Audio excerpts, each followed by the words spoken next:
اعوذ باللہ من الشیطان الرجیم بسم اللہ الرحمن الرحیم۔ آج کی آیت قرآن مقدس کی ایک اہم آیت ہے، آیت نمبر 185 سورہ بقرہ۔ یہ آیت ہر مسلمان کو یاد ہونا چاہیے زبانی، اور اس کا ترجمہ بھی یاد ہونا چاہیے۔ اس آیت کے اندر بہت ہی اہم نقطہ ہے جو آج ہمیں سمجھنے کی ضرورت ہے، اور اس آیت پر پختہ ایمان ہونا چاہیے ہر مسلمان کا۔ اللہ تبارک و تعالی ارشاد فرماتا ہے وَإِذَا سَأَلَكَ عِبَادِي عَنِّي فَإِنِّي قَرِيبٌ، اور اے محبوب صلی اللہ علیہ وآلہ وسلم، جب تم سے میرے بندے میرے بارے میں پوچھے تو تم ان سے کہو کہ میں ان کے نزدیک ہوں، یعنی ان کے پاس ہوں۔ اجیب دعوت الداعی اذا دعان، اور دعا قبول کرتا ہوں پکارنے والے کی جب وہ مجھے پکارے۔ فَلْيَسْتَجِيبُوا لِي وَلْيُؤْمِنُوا بِي لَعَلَّهُمْ يَرْشُدُونَ، تو انہیں چاہیے کہ میرا حکم مانے اور مجھ پر ایمان لائیں کہ کہیں وہ ہدایت پا جائے۔ بڑی ہی اہم آیت ہے۔ اللہ تبارک و تعالی ارشاد فرما رہا ہے قرآن مقدس میں ایک جگہ پر اور آیت ہے نحن اقرب الیہ من حبل الورید، کہ اللہ ہماری رگے جان سے بھی زیادہ ہمارے قریب ہے۔ اور یقیناً یہ ایمان پختہ ایمان ہونا چاہیے اس آیت پر ہر مسلمان کا کہ اللہ ہمارے قریب ہے، کیونکہ اللہ خود ارشاد فرما رہا ہے کہ اللہ تمہاری رگے جان سے بھی زیادہ تمہارے قریب ہے۔ اور یہاں پر اللہ فرما رہا ہے کہ محبوب جب تم سے سوال کرے، اور یہ آیت نازل بھی تب ہوئی تھی کہ چند صحابہ اکرام کی جماعت نے اس کے الہی میں حضور سرور کائنات صلی اللہ علیہ وآلہ وسلم سے یہ سوال کیا تھا کہ ہمارا رب کہاں ہے۔ اس پر یہ آیت نازل ہوئی کہ قرب سے سرفراز ہے، اور اللہ کے لیے کوئی مکان اور کوئی جگہ نہیں ہے، اللہ مکان سے پاک ہے۔ تو اللہ ہر مسلمان کے قریب ہے اور ہر بندے کے قریب ہے۔ اب یہاں پر ایک اور نقطہ میں آپ کو بتاؤں کہ ابھی ہم پڑھ رہے تھے رمضان المبارک کے فضائل اور رمضان المبارک کے روزوں کے فضائل، اور ابھی اس آیت کے بعد پھر سے رمضان المبارک کے بارے میں جو ہے آیتیں آئیں گی، یعنی مسلسل 6 آیتیں رمضان المبارک کے متعلق ہیں۔ بیچ میں اللہ تبارک و تعالی نے یہ آیت نازل فرمائی، اور بیچ میں یہ آیت آئی ہے، یعنی رمضان المبارک کی فضیلتیں، روزے کے بارے میں فقہی احکام و مسائل کے درمیان یہ آیت ہم پڑھ رہے ہیں۔ اس سے یہ پتہ چلتا ہے کہ یہ آیت بھی رمضان المبارک کے قریب ہے، اور اس کا بڑا گہرا تعلق ہے رمضان المبارک سے۔ کیوں گہرا تعلق ہے؟ کیونکہ رمضان المبارک کے اندر بندہ اللہ تبارک و تعالی کی عبادت بڑے دل کے ساتھ کرتا ہے، قرآن مقدس کی تلاوت کرتا ہے۔ تو اس سے پتہ چلتا ہے کہ رمضان المبارک کے اندر قرآن مقدس واحد ایسی کتاب ہے جو بندے کو اللہ سے ملا دیتی ہے۔ اور یہاں پر اللہ نے فرمایا کہ میں اپنے بندے سے بہت قریب ہوں۔ محبوب آپ اپنے ساتھیوں کو فرماؤ، اپنے صحابہ کو فرماؤ کہ میں ان سے بہت زیادہ قریب ہوں، وہ مجھ سے دعا کرتے ہیں، میں ان کی دعاؤں کو سنتا ہوں، قبول کرتا ہوں۔ شرط یہ ہے کہ وہ بھی میرا حکم مانیں، اور جب وہ میرا حکم مانیں گے، میری فرما برداری کریں گے اور ایمان لے کر آئیں گے تو وہ سیدھی راہ پا جائیں گے۔ تو رمضان المبارک سے اس آیت کا گہرا تعلق ہے۔ اب اگر کسی کو یہ معلوم ہو کہ جس کے لیے ہم عبادت کر رہے ہیں یا جس کے لیے ہم تکلیف سے گزر رہے ہیں، کیونکہ رمضان المبارک کا وہ مہینہ ہے کہ بندہ صبح سے لے کر شام تک روزے میں ہوتا ہے، پھر شام کو جو ہے تھک جاتا ہے، اس کے بعد بھی وہ تراویح کے لیے کھڑا ہو جاتا ہے قرآن مقدس سننے کے لیے یا قرآن مقدس پڑھنے کے لیے۔ اب جب بندے کو یہ معلوم ہے کہ میں جس کے لیے یہ کر رہا ہوں وہ اللہ میرے قریب ہے اور مجھے دیکھ بھی رہا ہے اور مجھے سن بھی رہا ہے، تب اس کے لیے جتنی بھی وہ تکلیف جھیل رہا ہے نا، اب وہ تکلیف اس کے لیے آسان ہو جائے گی، اس تکلیف سے گزرنا اس کے لیے آسان ہو جائے گا۔ دنیا میں بھی اگر ہم کسی کے لیے کوئی مشکل سے گزرتے ہیں، کوئی ہمارا دوست ہو اور ہمیں یہ معلوم ہو جائے کہ ہمارے اس دوست کو ہماری اس تکلیف سے گزرنا معلوم ہے، وہ جانتا ہے کہ میں اس کے لیے کسی تکلیف سے گزر رہا ہوں، تو اس بندے کے لیے آسانی ہو جاتی ہے کہ اگر وہ جانتا ہے۔ تو یہی معاملہ ہے یہاں پر بھی، اور یہ تو ہم عام انسانوں کی بات کر رہے ہیں۔ انبیاء اکرام کی ہم بات کریں تو دنیا کے اندر، پوری کائنات کے اندر انبیاء اکرام سے زیادہ کسی پر کوئی آزمائش نہیں آئی ہے۔ ہمارے لیے تو کوئی آزمائش نہیں ہے۔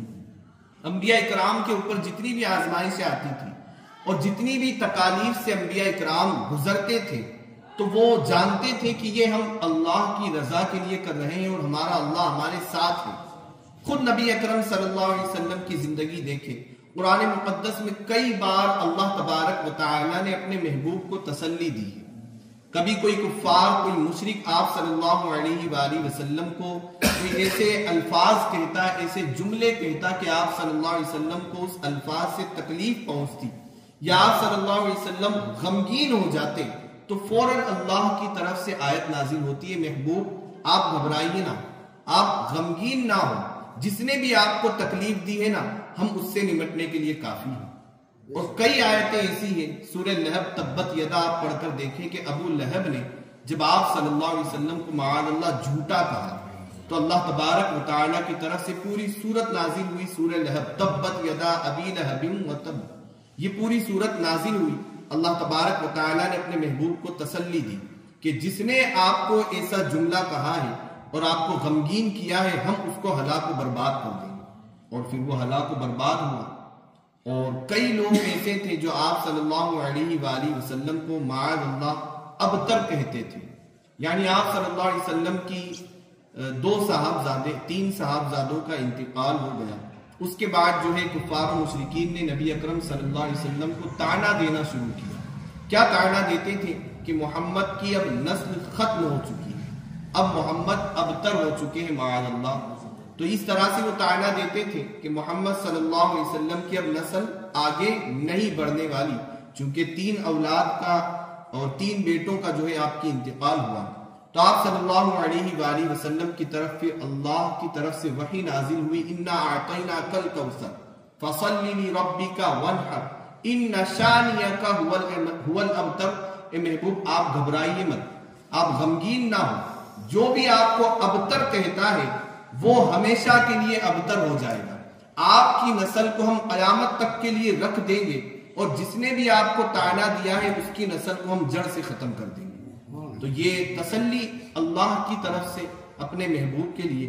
تو اللہ کے محبوب صلی اللہ علیہ وآلہ وسلم اپنے رب سے باتیں بھی کیا کرتے تھے، آپ نے ملاقات بھی کی، اور اللہ ہمیشہ آپ کے ساتھ ہوتا تھا، اور اللہ آپ کو ہمیشہ تسلیاں دیتا تھا۔ تو اس کی وجہ سے جتنی بھی تکلیف اللہ کے محبوب پر آتی تھی نا، تو اللہ کے محبوب صلی اللہ علیہ وآلہ وسلم اس تمام تکلیف سے گزرتے تھے، آپ کے لیے آسانی ہوتی تھی، کیونکہ اللہ کے محبوب جانتے تھے کہ میرا اللہ میرے ساتھ ہے، وہ کبھی میرا ساتھ نہیں چھوڑنے والا۔ تو یہی عقیدہ آج ہر مسلمان کا ہونا چاہیے کہ اللہ ہمارے ساتھ ہے، اللہ ہمیں دیکھ رہا ہے، اور جب تک اللہ ہمارے ساتھ ہے ہمارا کوئی کچھ بگاڑ نہیں سکتا۔ اور یہی بات اللہ فرما رہا ہے کہ تم دعا کرو۔ ہم بھی کبھی دعا کرتے ہیں تو کبھی ہماری دعائیں قبول نہیں ہوتی، کبھی وقت لگ جاتا ہے، لیکن اللہ فرما رہا ہے کہ جب بھی میرے بندے مجھ سے دعا کرتے ہیں تو میں ان کی دعاؤں کو قبول کرتا ہوں، لیکن شرط رکھی گئی کہ اللہ فرما رہا ہے کہ میں دعا تو قبول کروں گا، لیکن تب تم میرا حکم مانو گے، میری فرما برداری کرو گے۔ ہم ایک طرف نافرمانیاں بھی کرتے جا رہے ہیں اور پھر امید یہ لگاتے جا رہے ہیں کہ ہماری ہر دعا قبول ہو، تو ایسا تو نہیں ہونے والا۔ کچھ نہ کچھ آپ کو جو ہے آزمائش سے گزرنا بھی ہوگا، تکلیف سے گزرنا بھی ہوگا۔ جو حکم، جو فرما برداری اللہ کے لیے کرنا ہے وہ ہمیں کرنا بھی ہوگی۔ وہ ساری چیزیں کرنے کے بعد، اللہ کے نیک بندے بننے کے بعد، پھر آپ جو دعا مانگیں اللہ یقیناً آپ کی دعاؤں قبول فرمائے گا۔ صحابہ اکرام کی زندگی کو ہم اٹھا کر دیکھیں نا، کیسی کیسی تکلیفوں سے صحابہ اکرام گزرتے تھے۔ حضرت بلال حبشی رضی اللہ تعالی عنہ، اور کس قدر آپ کو ستایا گیا، کس قدر آپ کو مارا گیا، لیکن ہمیشہ آپ کی زبان پر اللہ اللہ اللہ ایک ہے۔